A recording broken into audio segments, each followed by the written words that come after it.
आज आधा हरियाणा बाढ़ की चपेट में है और खट्टर सरकार नदारद है, गुमशुदा के पर्चे लगे हैं। ये कड़वा सत्य है। मुख्यमंत्री और उप मुख्यमंत्री और उनके मंत्रियों को हेलीकॉप्टर से उतरने की फुर्सत नहीं, ताकि वो गांव, खेत, खलिहान में जाकर जूता उतारकर पजामा ऊपर करके 5-5, 6-6 फुट पानी के अंदर उतरकर गांव के लोगों की पीड़ा समझ सके। आज 1,500 हरियाणा के गांव बाढ़ से ग्रस्त हैं। 3 दर्जन से के करीब लोग बाढ़ से मौत के शिकार हो चुके। 5,50,000 एकड़ भूमि बाढ़ में डूबी पड़ी है। 1 लाख से ज़्यादा मकान बाढ़ से पूरी तरह से या पार्शली नष्ट हो गए। 50,000 से ज़्यादा ट्यूबवेल नष्ट हो गए। हज़ारों की संख्या में मवेशी बह गए बाढ़ के पानी में या गुम हो गए। परंतु सरकार लोगों का मजाक उड़ा रही है। आदरणीय मुख्यमंत्री मजाक उड़ा रहे हैं ये कह के कि 30 जुलाई तक आप दोबारा जीरी लगा लेना, धान की फसल लगा लेना। आप गवाह हैं। रतिया के क्या हालत हैं, जाखल के क्या हालात हैं, उस तरफ कैथल में गुलाचीका के क्या हालात हैं, उधर कुरुक्षेत्र, करनाल, पानीपत, अंबाड़ा, यमुनानगर, पंचकुला के क्या हालात हैं।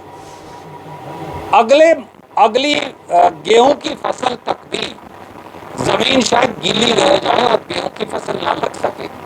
ऐसे में हमारी सीधी मांग है, गुमशुदा मुख्यमंत्री और गुमशुदा उप मुख्यमंत्री दोनों दोबारा हरियाणा की जनता के सामने प्रकट हों। सबसे पहले बाढ़ प्रभावित इलाकों में जाएं। फतेहाबाद, टोहाना, जाखल, रतिया, सरसा, अंबाड़ा, यमुनानगर, कैथल, करनाल, पानीपत, वहां जाएं।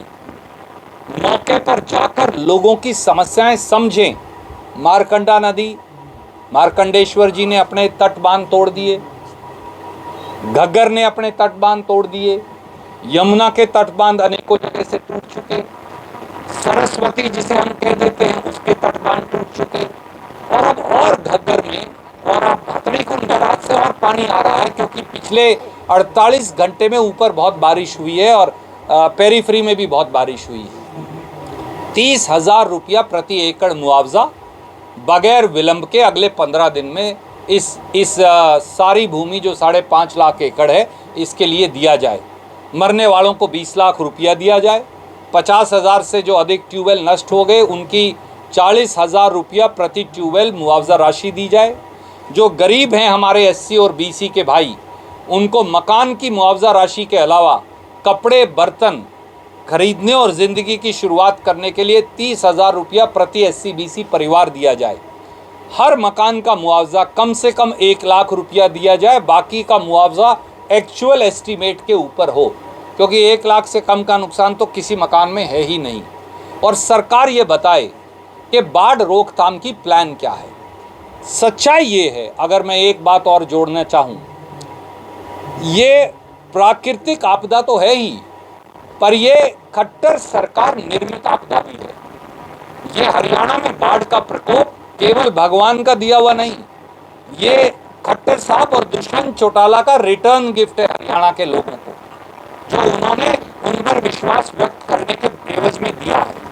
पिछले 9 साल में कितनी बार फ्लड कंट्रोल बोर्ड की मीटिंग हुई, उसके चेयरमैन तो खुद खट्टर साहब हैं। उस मीटिंग में क्या क्या प्रावधान किए गए।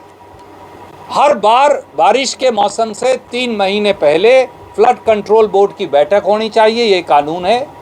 उसके बाद सारे तटबंधों की स्टोन पिचिंग के लिए पैसा दिया जाना चाहिए।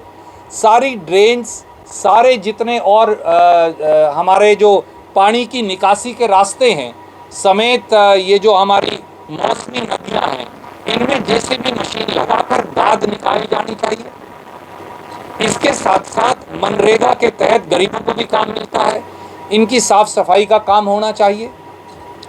और हाई वेलोसिटी पंप और उनके लिए डीजल, जहाँ जहाँ पानी आएगा बाढ़ का पानी हमेशा नहीं रोका जा सकता, हम भी ये मानते, परंतु जहां आएगा उसकी निकासी कहां से होगी, एग्जिट कहां से होगा, उसके लिए हाई वेलोसिटी पंप लगाए जाने चाहिए।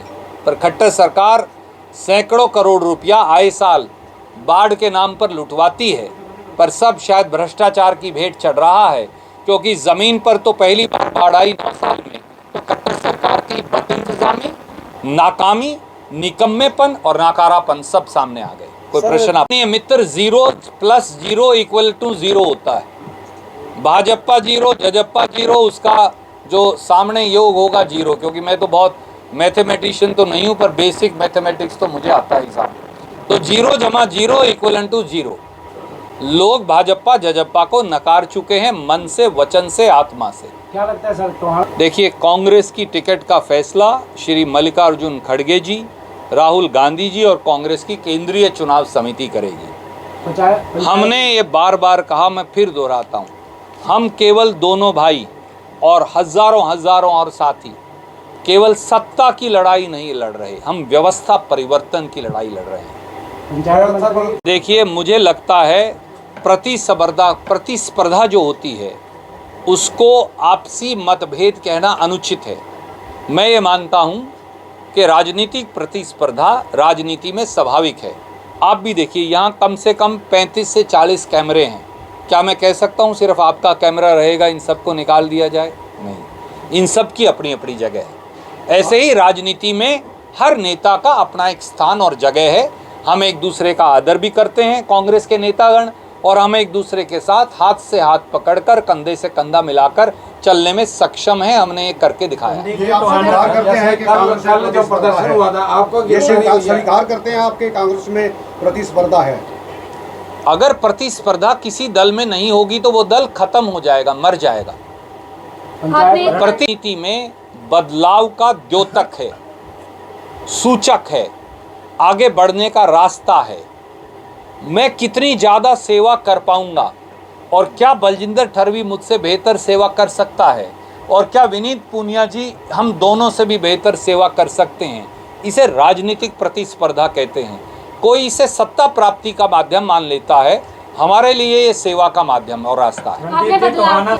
आदरणीय साथी, पिछली बार टोहाना के मेरे भाई बहनों ने, नरवाना के भाई बहनों ने, बुजुर्गों ने, मैं 2 ही इलाकों की बात करूंगा, अभी बाकी छोड़ भी दीजिए, हम सब ने मिलकर जजप्पा और दुष्यंत चौटाला के अंदर विश्वास जता दिया, जिसने ये कहकर आपका वोट लिया था कि वो मर जाएंगे पर भाजपा के साथ नहीं जाएंगे।